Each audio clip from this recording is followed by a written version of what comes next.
Welcome back to this edition of Inside Story. We're talking about Lebanon, a country which has a long history of being the battlefield on which other countries fight. The current political crisis is seen as something of a power struggle between the United States, Iran and Syria. Middle East watchers believe that a deal could be brokered in Lebanon if Syria is given a role in next week's Middle East Peace Conference in Annapolis. Damascus insisting on including the Golan Heights occupied by Israel on the agenda there. And if Syria's demand is met, some say it could use its influence over the opposition to accept a compromise on the Lebanese presidency. Syria said on Sunday it would be attending the Annapolis conference. What impact could that have on the situation in Lebanon? Just one of the questions we're going to be asking our guests. From Beirut, Nicholas No, editor-in-chief of MideastWire.com. In Damascus, still with us, George Jabour, a member of the Syrian People's Assembly. And we welcome in this part of the programme Agnès Poirier, a political correspondent of La Vie magazine, talking to us from Turin in Italy. Nicholas, no, back to you first of all. Regionally, who has the most muscle? Is it Iran, Syria, Saudi Arabia perhaps? Who do you think? Well, I'd say certainly on this particular standoff, with the opposition side, Syria is playing the sort of strongest hand, with Iran sort of behind it to a certain degree, but certainly willing to give a lot more latitude to its main party here in Lebanon, Hezbollah.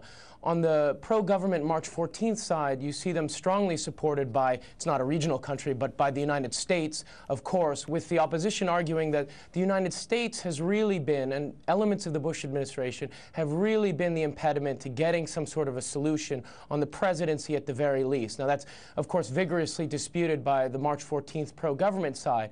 France also is playing a strong role here, a very interesting role, one that certainly has changed a lot over the last few years. But just as an indication of how the regional influences perhaps don't carry as much weight in this domestic struggle as perhaps they once did.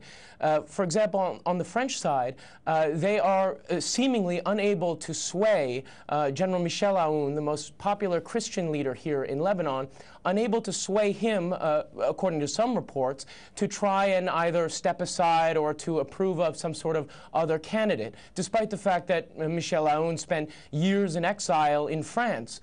On the other side, Syria has very little say over General Michel Aoun, who is in a strategic alliance with Hezbollah, but who also is viewed very warily by Damascus. So it's not entirely, we shouldn't just look at this in terms of a regional matrix and these kind of more powerful players, and Lebanon is the powerless entity caught in between. There are also very important, very deep political and economic struggles going on the ground here that have their own domestic factors and that may or may not lead to consensus in these coming weeks. Okay, good time, I think, to bring in Agnès Poirier. We're talking about French influence in Lebanon. It was the former colonial power. And you have a new president, a conservative president, who is perhaps more aligned with the conservative occupier, the present incumbent of the Oval Office in the United States.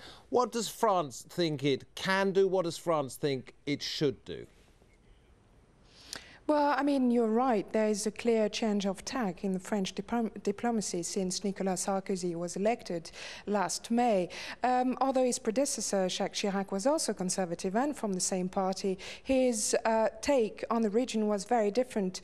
Rafik Hariri was a personal friend, and as you may remember, in 2004, he was leading with America the resolution, the UN resolution 1559 against Syria. Now, Nicolas Sarkozy is a pragmatist, is, trained as a business lawyer. He thinks everything is open to discussion, and his clear change of tack is to actually start talking to Syria. But somehow that change in France's direction in the Middle East and as far as Lebanon is concerned hasn't actually given the results he was hoping, because Bernard Kouchner, the very energetic French foreign affairs minister, who spent quite some time in Beirut recently with his counterparts, Italian and Spanish counterparts, didn't manage to actually actually, prove how influential France is supposedly still in the region. So somehow we are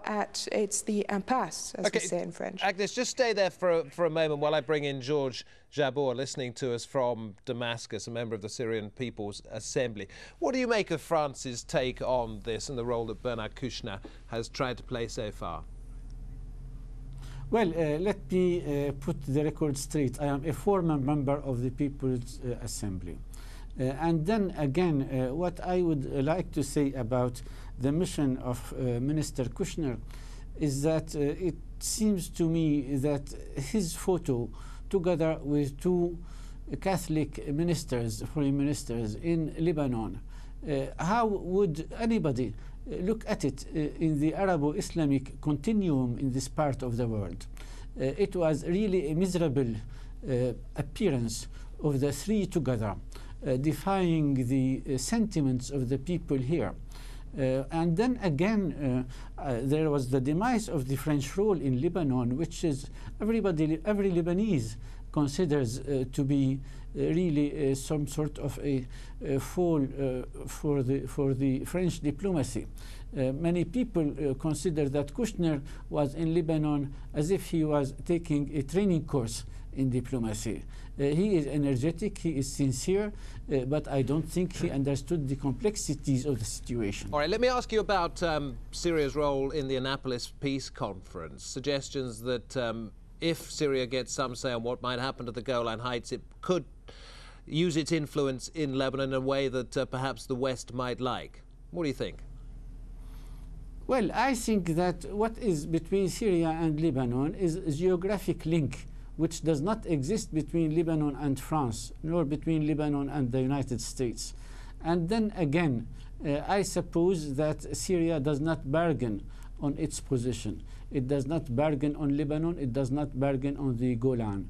In the Golan, we have the right to recuperate our land, and I suppose what happened in Annapolis is a response, positive response from the United States. But I mean, we're talking about realpolitik here. I mean, if you get something that you want out of the Annapolis Peace Conference, will you give some countries what they want over Syrian influence over Hezbollah? Will you rein back your support? And then I don't think that Syria controls Hezbollah. Hezbollah is a Lebanese party, and it has proved itself stronger than any other Arab regime because it was able to liberate Lebanon from the Israeli occupation, the thing that many Arab armies failed to do. So I don't think that it is really right to think that Syria will bargain and that Syria will sort of influence Hezbollah in an internal Lebanese internal matter. Okay, let me bring back in Agnes Poirier. I'm sorry to interrupt you, Mr. Jabbour, but I'd like to bring back in Agnes Poirier at this point and put to her a question that I put to Paul Salem at the beginning of the programme. To France, perhaps to the West as well, why do you believe Lebanon matters so much? Well, because it holds a key, I guess, in the Middle East, affairs. Also, for France, it's very important because it's often the place where it can show that it's still remaining influent. And also, France wants to appear as a friend of the Middle East and a friend that can be a sort of intermediary between the United States and the Middle East and Lebanon. But perhaps it will be more difficult with Nicolas Sarkozy because Jacques Chirac being absolutely, not pro-Syrian, on the other hand, was clearly standing his ground towards America when he deemed it important, and standing his ground, he was always taken seriously. Was Nicolas Sarkozy being so openly pro-American, perhaps not so.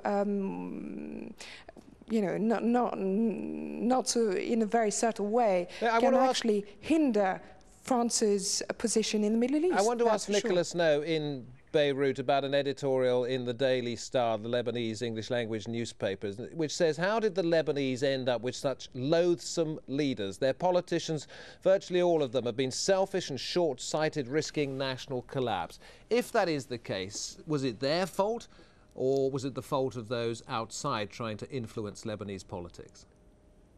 You mean, was it the fault of the politicians? Is that the question you're asking? Yeah, or was it the fault of other countries? I mean, this is a national pastime, not only in Lebanon, but I mean, across the world. You blame politicians for all of the problems of a country. The fact of the matter is that the Lebanese people also have to bear a certain responsibility. A lot of these leaders have a tremendous amount of support in various communities across the country. You know, there is a democracy. It is a unique form of democracy here, and it's certainly under Syrian occupation. It was not a truly functioning democracy. But to a certain degree, you also have to put the blame on the Lebanese people as well.